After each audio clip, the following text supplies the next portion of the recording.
Assalamualaikum warahmatullahi wabarakatuh. Alhamdulillah wa syukurillah wa la haula wa la quwata illa billah amma ba'du.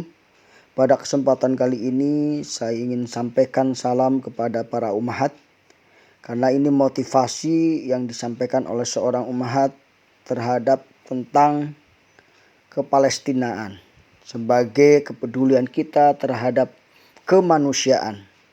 Tanpa berpanjang kalam, silahkan mendengarkan motivasi berikut ini. Namun jangan lupa sebelumnya subscribe terlebih dahulu agar Anda dapat informasi-informasi berikutnya. Ya, tanah air kami. Itu perempuan di sana. Ya, di Gaza. Perempuan-perempuan lain, wanita-wanita lain yang tinggal di kawasan atau di para murabitoh di kawasan Masjidil Aqsa, ya mereka juga mempertahankan atau menjaga Baitul Aqsa, Baitul Maqdis. Ya, mereka setiap hari menghidupkan ya Baitul Maqdis ya dengan tilawah Quran ya, liqaat, tahsin dan lain sebagainya, tahfiz dan lain sebagainya ya, kemudian berbuka puasa bersama dan seterusnya. Dan kalau misalnya ada orang-orang atau Zionis Israel yang datang ke sana tanpa izin ya, atau bahkan semena-mena ya, mereka akan melawan itu ya. Jadi perempuan Palestina tuh berani-berani ya, nggak kayak perempuan nggak seperti perempuan-perempuan pada umumnya yang kalau nggak dikasih uang belanja nangis, yang uang belanjanya kurang nangis, ngambek, suami pulang telat ngambek gitu ya, anak jatuh kemudian jadi bete seharian, nggak seperti itu ya. Mereka adalah perempuan-perempuan yang secara mental itu kuatnya luar biasa ya. Demikian ummahat fillah rahimakumullah ya, kita mendapatkan pelajaran ya pada hari ini betapa sesungguhnya apa yang terjadi di Palestina ya, atau hingga saat ini Palestina masih menjadi sebuah wilayah yang bertahan ya, masih bertahan dengan berbagai macam permasalahannya itu bukan datang dengan sendirinya, tetapi itu juga hasil ya ketangguhan para ummahat ya, atau para wanita-wanita dan anak-anak yang ada di sana. Ya, mudah-mudahan apa yang saya sampaikan mendatangkan manfaat kepada ummahat semua. Silakan nanti kalau ada yang mau bertanya, silakan bertanya. Saya akhiri dulu pemaparan saya. Aku dah hadza qad bilaik. Assalamualaikum warahmatullahi wabarakatuh.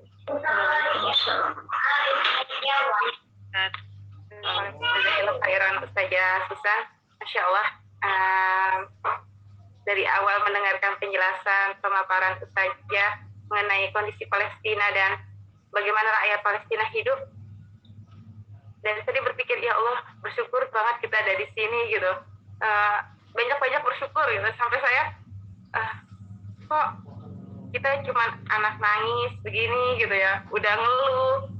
Di sana dengan kondisi yang seperti itu mereka Masya Allah gitu. Jadi buat saya seperti apa ya, saya dipukul bener-bener, ayo syukurnya kurang nih, masih kalah sama wanita Palestina gitu. Dan seperti dipukul berkali-kali gitu ya. Bagaimana mendengarkan penjelasan Ustazah mengenai saudara-saudara kita di Palestina, dan ini pun sebenarnya bisa kita ciptakan pada anak-anak kita agar mereka juga semakin bersyukur dengan keadaan mereka, yang mereka mau apa masih kita beliin gitu kan. Mereka apalagi tadi lihat kondisi anak Palestina yang mau lebaran ya pakai pakaian kotor gitu, sedangkan kita anak belum bisa kebeli aja udah cerewet gitu. Nah tapi di sana mereka tidak mengeluh gitu, malah semakin dekat sama Allah, sedangkan kita di sini baru anak-anak kurang gitu ya, maksudnya nggak dikasih ini kita juga udah kesel gitu, atau nggak dibeliin ini sama ayahnya atau sama kita gitu ya, mereka udah ngeluh gimana anak-anak di sana gitu. Jawab mungkin masih banyaknya ummahat silah yang mau bertanya pada Ustazah Susan, dan kita punya 5 door prize pengumuman aja.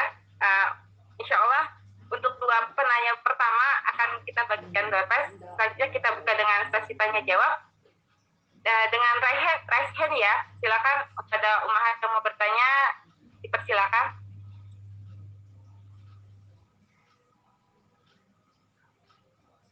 Ada yang mau bertanya?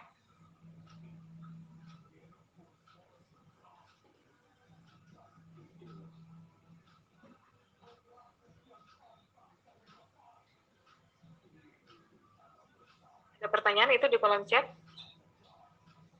Ya, siapa? Silakan yang mau bertanya dibuka mic-nya.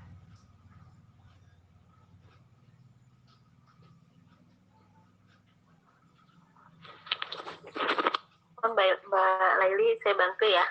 Ya. Saya baca kolom chatnya ya, Mbak Laili. Oh iya. Ini ada Mbak Iim.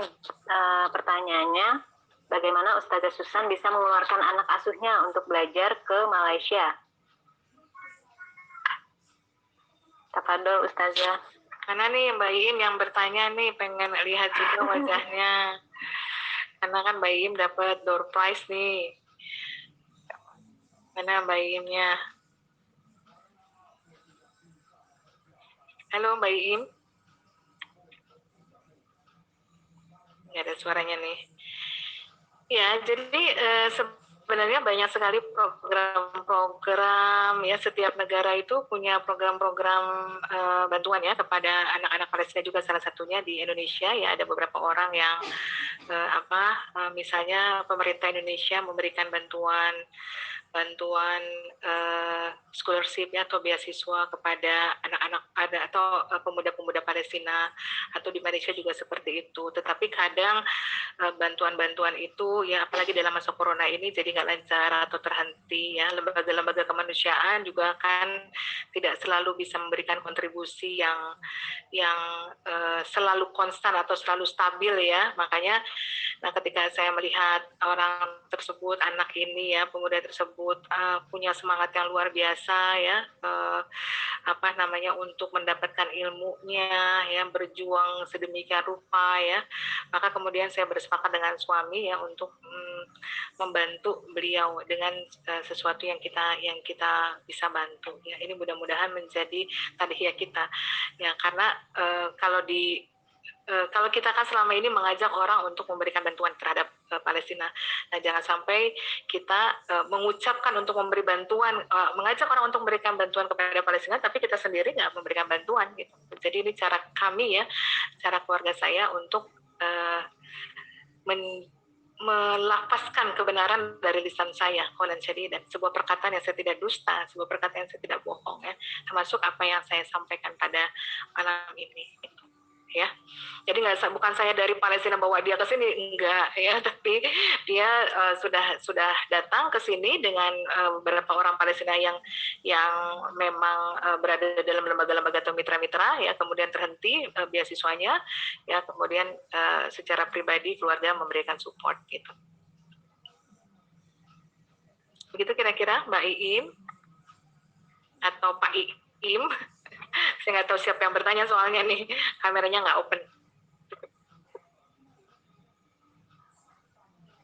Begitu Mbak Leli? Nah, nggak kedengeran nih, masih ke-mute Mbak Leli. Apaan? Iya, itu Mbak Iim Ustazah. Mbak Iim. Ya, Ibu. Ya, langsung gimana Mbak Iim, sudah puas atau masih mau yang ditanyakan? Masih ada yang ditanyakan Ustazah. Enggak. Dulu tuh jadi anak asuh itu bukan itu ya, anak asuh Palestina itu bukan. Yang anak-anak. Anak-anak itu bukan di Palestina, tapi anak-anak yang sudah dapat beasiswa dan belajar di tempat-tempatnya yang sudah settle gitu. Iya. Jadi kita memang tidak pernah punya keinginan nih untuk membawa anak-anak Palestina keluar Palestina. Ya, itu kita tidak punya keinginan itu, dan kita tidak memberikan ide itu, dan mereka juga tidak mau. Ya, tentu saja apapun kondisi yang terjadi, mereka tetap nyaman di negaranya sendiri, meskipun taruhannya nyawa ya. Ya, bahkan nih di beberapa negara, di beberapa negara pengungsi, khususnya misalnya di Malaysia nih, kan banyak mahasiswa Palestina yang apa namanya tinggal atau berpendidikan di Malaysia. Begitu kondisi Malaysia sudah tidak kondusif ekonominya, mereka sudah tidak bisa bertahan hidup, nggak punya uang lagi untuk sewa kamar misalnya dan lain sebagainya, ya mereka kan nggak bisa stay di Malaysia, maka caranya bagaimana mereka untuk kembali ke kotanya, ke Palestina, meskipun itu jadi perjalanan yang susah. Tapi ketika saya tanya, kenapa kalian pulang ke Palestina gitu kan susah. Dan di sana juga belum tentu akan ada kehidupan. Ya kata mereka ya senikmat-nikmatnya atau senikmat-nikmatnya hidup di negeri orang, lebih nikmat tinggal di negaranya sendiri itu. Ya, jadi kita tidak pernah mengajak orang, yuk datang yuk ke Indonesia gitu ya. Pernah sih, memang saya agak goda-goda sedikit ibu-ibunya gitu ya. Mau nggak datang ke Indonesia? Di Indonesia tuh banyak pekerjaan, jadi polisi, ogah ya, dapat uang. Jadi tukang parkir dapat uang, jualan peyek dapat uang, jualan kentang dapat uang. UMKM tumbuh subur lagi masa corona seperti ini. Gampang di Indonesia cari uang. Asal kita mau kerja keras aja, mau nggak? Ya, kata umat yang ada di sana, enggak. Kami akan tetap tinggal di sini. Ya, karena ini negara kami akan perjuangkan itu. Ya. Nah, tetapi memang ada pemuda-pemuda yang mereka dibantu oleh pemerintah Palestina, ya, kemudian berkoordinasi dengan negara-negara, ya, untuk mereka bisa datang. Dan meskipun itu susah ya, keluar pun kan susah karena tentara Israel kan tentu tidak memberikan support ya, dan bahkan di perbatasan Rafah Mesirnya saja kan juga susah gitu. Tapi ada yang kemudian mendapatkan jalan ya, kemudahan atau kesempatan, itu takdir juga dari Allah Subhanahu Wa Taala ya, mereka bisa keluar dari Gaza gitu ya. Kadang mereka juga sedih juga kalau mereka mau balik gimana ya gitu. Karena kan memang perbatasannya dikuasai oleh Israel ya. Jadi kita tidak mengajak orang-orang Palestina untuk keluar dari negaranya. Gitu ya. Dan kita juga nggak memberikan bantuan secara asal ya, misalnya gini, oh kita mau ada program anak asuh di sana gitu, nggak juga gitu. Kita semuanya terus ada polanya ya, ada SOP-nya, ada mitranya, ada legalitasnya, program-programnya jelas, sehingga kita nggak bisa kemudian kita ada program anak asuh ya, sebulan sekian ya untuk anak asuh yang mana gitu.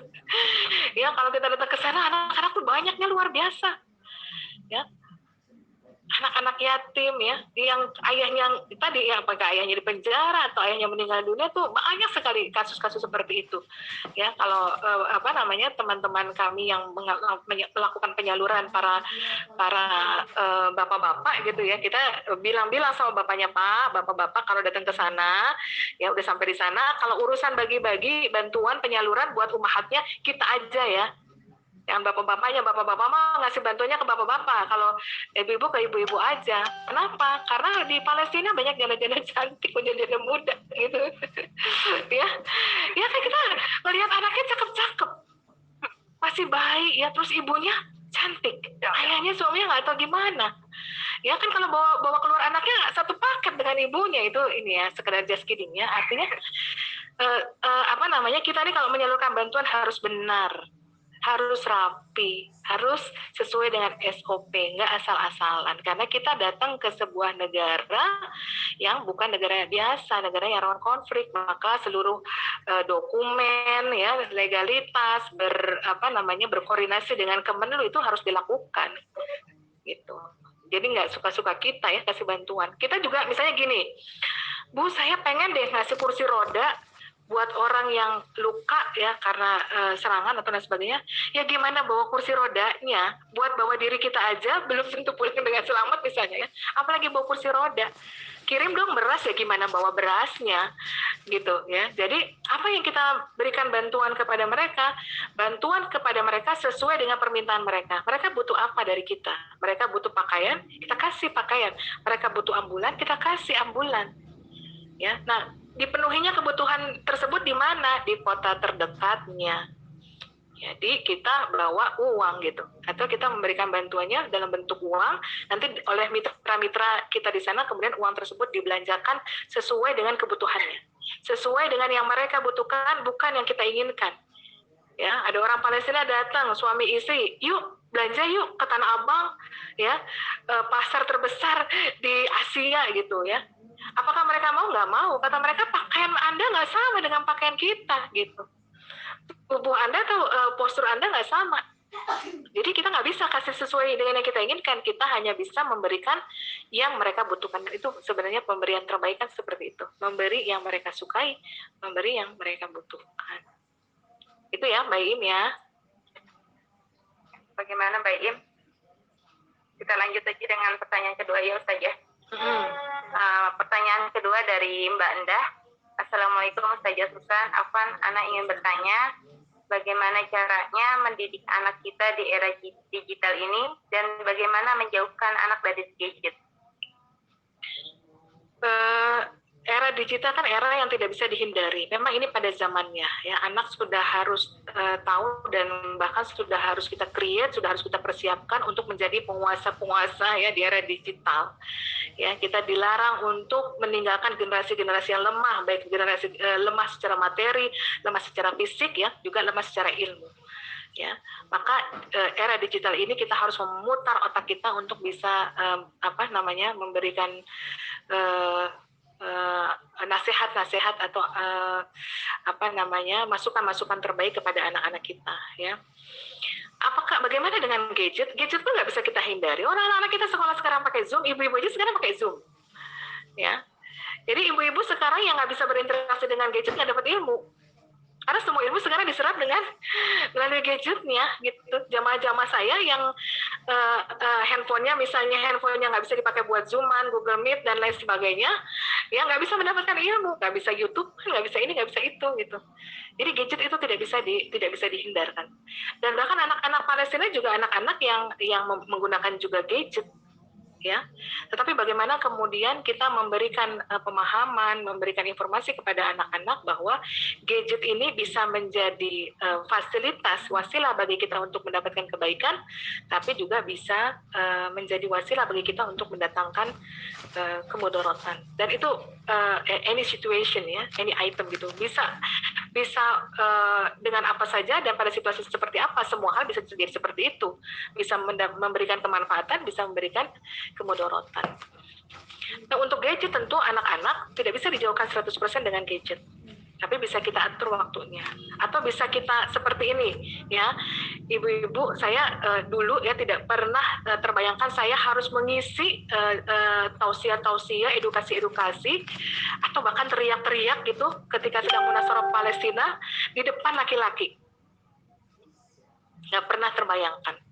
Tapi di era Zoom ini kalau saya sedang mengisi, saya bilang kepada ibu-ibu nggak usah pakai headset, volumenya dibesarkan biar para bapak mendengarkan edukasi, karena kadang-kadang susah para bapak itu diajak ngaji ya gitu, dan biar anak-anak kita juga mendengar ya, sehingga fungsi gadget itu jadi maksimal. Kadang-kadang fungsi gadget itu buat mereka untuk bermain, ada waktunya mereka untuk bermain, ada waktunya mereka menggunakan gadget itu untuk berilmu, ada waktunya mereka menggunakan gadget itu untuk menjalin harmonisasi keluarga, nonton bareng, dengerin bareng gitu ya, sehingga mereka tahu bahwa gadget ini adalah alat itu tergantung yang punya ya. Bukan alat itu memperdayai yang punya, tetapi yang punya memperdayai alat. Tentu dengan bahasa-bahasa anak-anak. Terima kasih.